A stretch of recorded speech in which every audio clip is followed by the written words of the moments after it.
Anti religion کے نام پر حجاب پر پابندی، یہاں پر جو ہے ایک ممبر آف پارلیمنٹ تھی جو حجاب پہن کر جب ممبر پارلیمنٹ ہاؤس میں گئی تو ان کے اوپر ریزولوشن پاس کیا، ان کو بالکل جو بے دخل کیا گیا، ان کی ممبرشپ ہی ختم کی گئی۔ یونیورسٹیز میں، پبلک پلیسز میں کوئی بھی خاتون حجاب پہن کر نہیں جا سکتی تھی۔ تو اس رائٹ آف چوائس کے نام سے انہوں نے جو ہے اس وقت جو ہے، اور دوسری یہاں مسجدوں میں یہاں پر سرکاری ملازمین جو اگر مسجدوں میں نہیں جا سکتے تھے نماز پڑھنے کے لیے، یا اگر معلوم ہو جاتا کوئی سرکاری ملازم کسی مسجد میں نماز پڑھنے جاتا ہے تو وہ اور اس کے جو وہ تو اس کے اوپر ایکشن تو ہوتا ہی تھا، تو ان کے ریلیٹیوز، دور دراز ریلیٹیوز تک بھی یہ آنچ پہنچ جاتی تھی۔ وہ چیزیں انہوں نے ختم کرا دی۔ تو لہٰذا جو میں نے کہا، جو پچھلے ان کا جو پہلے 10 سال کا پیریڈ تھا وہ یہاں پر بہت ہی ایک وہ، کیونکہ سیکولر پارٹیز کے زمانے میں یہاں ہیومن رائٹس کے بھی بڑے ایشوز تھے اس وقت، خاص طور پر ان کے حوالے سے، تو ان کو انہوں نے ایڈریس کیا۔ اور ایک سب سے بڑی چیز اگر پاکستان کے حوالے سے، اگر آپ پاکستان کے ساتھ اس کو کمپیئر کریں، اردوغان کا جو سب سے بڑا کریڈٹ جو جاتا ہے وہ اس نے آرمی کا انٹرفیرنس یہاں پر سیاست میں ختم کر دیا، بالکل ختم کرا دیا اس کو۔ وہ 2016 کے بعد تو بالکل ہی ختم ہوا، اس سے پہلے بھی انہوں نے بتدریج اس کو ختم کرنے کی کوشش کی تھی، لیکن 2016 میں جو کو ہوا، اور کو کے بعد ان کو بہت بڑا ایک ہتھیار ملا اس وقت، انہوں نے بالکل آرمی یہاں پر کمپلیٹلی اب منسٹری آف ڈیفense کے تابع ہے، اور اس کو جو ہے، جو یہاں پر کو ہوتے تھے، آئے دن کو ہوتے تھے لیکن آرمی کانسٹیٹیوشن۔ کے ساتھ ساتھ جو ان کی سیاسی اپوزیشن تھی، سیاسی طور پہ مخالف جو میڈیا تھا، اس کو بھی تو کافی دبایا گیا ہے۔ اس لیے میں کہہ رہا ہوں کہ اس کے دو پیریڈز رہے ہیں اردوغان کے، فرسٹ 10 ایئر، اس کے بعد کے 10 ایئرس۔ تو اگر آپ اس کے، انہوں نے فرسٹ 10 ایئرس جیسے انہوں نے، اور یہاں پر کانسٹیٹیوشنل کورٹ جیسے ہائیسٹ سپریم کورٹ ہے، سپریم کورٹ میں یہاں پر 2 جج ہوتے تھے آرمی کے، اس کو انہوں نے ریورس کر دیا، ختم کر دیا۔ مارشل لا کا پروویژن جو تھا کانسٹیٹیوشن میں وہ بھی نکال دیا۔ لہٰذا اس طرح کی چیزیں تو، اور سب سے بڑی چیز جو ہوئی تھی، جو ڈیولپمنٹ وغیرہ کے حوالے سے، وہ بھی یہ بھی ہوئی تھی کہ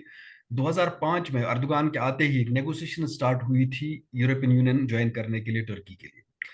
اس میں ایک بڑا فائدہ جو ترکی کو یہ پہنچا کہ ترکی کو بہت ساری چیزوں میں ریفارمز کرنی پڑی۔ ان ریفارمز کی وجہ سے یہاں پر انفراسٹرکچر بن گیا۔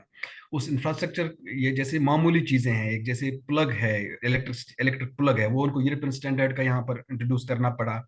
ان کو جو ہے جیسے فٹ پاتھ، روڈز ہیں، روڈ جو ہے یورپین اسٹینڈرڈ کے حساب سے جو روڈز کی وڈتھ ہے اتنی ہی وڈتھ دونوں طرف فٹ پاتھس کی بھی ہونی چاہیے۔ ٹرانسپورٹ سسٹم جو ہے جو بالکل بہت ہی بہتر بنا یہاں، مطلب انفراسٹرکچر وغیرہ ایک وہ، چونکہ وہ نیگوسیشنز چل رہی تھی، وہ نیگوسیشنز کی وجہ سے ان کو ایک ایک چیزیں، یہ چیزیں اپلائی کرنی پڑتی تھی، جس کا فائدہ یہاں پر لوگوں کو ہوا، اور لوگوں نے بھی دیکھا کہ ایک پرفارمنگ گورنمنٹ ہے۔ اس طرح کی پرفارمنگ گورنمنٹ اس سے پہلے انہوں نے نہیں دیکھی تھی۔ ایک تو یہ، دوسری چیز یہ ہوئی اس دوران، اگر آپ اردوغان کے دوران آرگنائزیشن آف اسلامک کنٹریز میں 2 لیڈرز ہوتے تھے جو او ایس سی کو اصلی چلاتے تھے، ایک سعودی عرب پیسے کی وجہ سے، اور پاکستان کا فارن منسٹر ہی یہ جو او ایس سی کی اسٹیٹمنٹس کو ڈرافٹ کرتا تھا، کیونکہ سب سے اچھی انگریزی اسی کو آتی تھی، آغا شاہی سے لے کر صاحبزادہ یعقوب خان سے بٹو سے لے کر سب تک۔ اس دوران کیا ہوا، اس پیریڈ میں یہ ہوا کہ لیڈرشپ او ایس سی کی ان دونوں کنٹریز کے ہاتھ سے پھسل گئی۔ سعودی عرب نے ڈیلیبریٹلی ہو سکتا ہے، یا پاکستان کی اپنی جو مشکلات تھی اس وجہ سے، اور یہ لیڈرشپ آٹومیٹکلی ترکی کے پاس آنا شروع ہو گئی۔ اور ترکی کے پاس چونکہ اس وقت اب پیسہ بہت آ چکا تھا، ٹرکی کی اکنامی ٹرکی کی بڑی پرفارم کر رہی تھی، اور ان کے پاس بہت بڑا، اس وقت اگر آپ دیکھیں کہ اس وقت پر کیپٹا انکم کے حساب سے ٹرکی دنیا کو امداد دینے والا امریکہ کے بعد دوسرا بڑا ملک ہے۔ اس وقت بھی اتنی اکانومی خراب ہوتے ہوئے بھی، پچھلے 2-3 سالوں سے اکانومی بہت ہی خراب ہوئی ہے یہاں پر، اس کے باوجود بھی ٹیکا وغیرہ جو ان کے جو ہے آلموسٹ تقریباً یو ایس ایڈ کی برابری کرتا ہے، جو ان کا جو ایڈ آرگنائزیشن ہے ٹیکا۔ تو اس دوران لہٰذا جو ہے انہوں نے اس کو یوٹیلائز کر لیا، اس لیڈرشپ کو، جو کہ آٹومیٹکلی، اور جو کہ بالکل جس کو انہوں نے کلیم ہی نہیں کیا تھا وہ ان کے پاس پہنچی، اس کو انہوں نے یوٹیلائز کیا، جس کی وجہ سے جو ہے ٹرکی کو ایک گلوبل پاور، ایک گلوبل اسلامک پاور کے طور پر بھی ابھرا اس دوران ترکی ہاں، بڑی جو۔ زبردست یہ جو ڈیولپمنٹ ہوئی اس میں ایک مجھے یاد ہے، ایک موقع پہ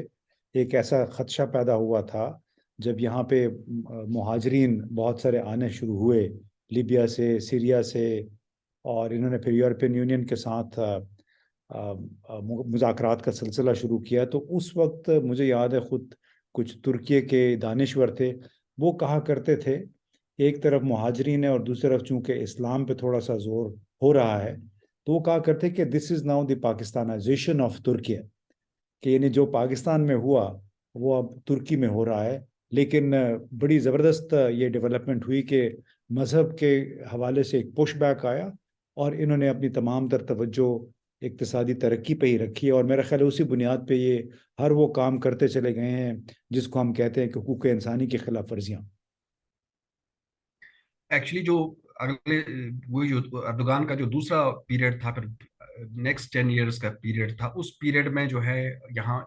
وہ پیریڈ جو ہے، چونکہ اس پیریڈ میں اب اکنامک ریسیشن آیا تھا، گلوبل ریسیشن آ گیا، اور گلوبل ریسیشن کی وجہ سے وہ اکنامک ڈیولپمنٹ جو پہلے 10 سالوں میں ہوئی، وہ اس کو جو ہے انہوں نے سسٹین کیا اس کو، لیکن اس سے آگے اس کو نہیں بڑھا پائے۔ یہ اردوغان کی دو پیریڈ، لیکن یہ ہے کہ چونکہ پہلے 10 سال کو انہوں نے بہت ہی اچھی طرح یوٹیلائز کیا، اور جس طرح سے اس کو یوٹیلائز کیا انہوں نے، اس یوٹیلائزیشن کی وجہ سے جو ہے ابھی تک بھی اگر آپ کسی 2000 میں یا 2001 یا اس سے پہلے بھی جو لوگ ٹرکی آئے ہوں گے، وہ آپ کو بتا سکتے ہیں اس وقت جو ہے ایک ڈالر کی قیمت کئی ملین لیرا ہوتی تھی۔ آپ کو بیگ میں جو ہے پیسے لے جانے پڑتے تھے، یہاں پر کئی ملین لیراز ایک ڈالر کی قیمت ہوتی تھی، جو کہ اردوغان نے جو ہے 2017 میں، جب میں 2019 میں یہاں پر آیا اس وقت 4 لیرا کا تھا ایک ڈالر، جبکہ اس سے پہلے کہتے ہیں کہ 2 لیرا تک بھی ڈالر پہنچ گیا تھا، اور اس وقت جو ہے اب 19 لیرا ڈالر پہنچ چکا ہے۔ لہٰذا اگر آپ اس کو 2000 سے 99 سے اگر آپ ٹرکی کی ڈیولپمنٹ اور اکانومی کو کمپیئر کریں، تو اس لحاظ سے جو ہے ٹرکی تو بہت ایک چھلانگ لگا چکا ہے ٹرکی۔ لیکن جو پچھلے 2-4 سالوں سے دوبارہ اکنامک جو ہے سلمپ ہو رہا ہے، اور جو ان آرتھوڈاکس سٹائل تھا ٹرکی اس کی اکنامک کا اردوغان کی، وہ چل نہیں پا رہا ہے۔ جو انہوں نے ان آرتھوڈاکس سٹائل تھا، لیکن انٹرسٹ ریٹس کم رکھو، انٹرسٹ ریٹس انہوں نے بڑھانے، کئی دفعہ ان کو جو پریشرز بھی آئے انٹرسٹ ریٹ بڑھانے کی، وہ انہوں نے ریزسٹ کیا اس کو۔ اب یہ کب تک چل پائے گا، لیکن یہ تو لگ رہا ہے کہ پچھلے 2-3 سالوں سے یہ ان آرتھوڈاکس اکنامک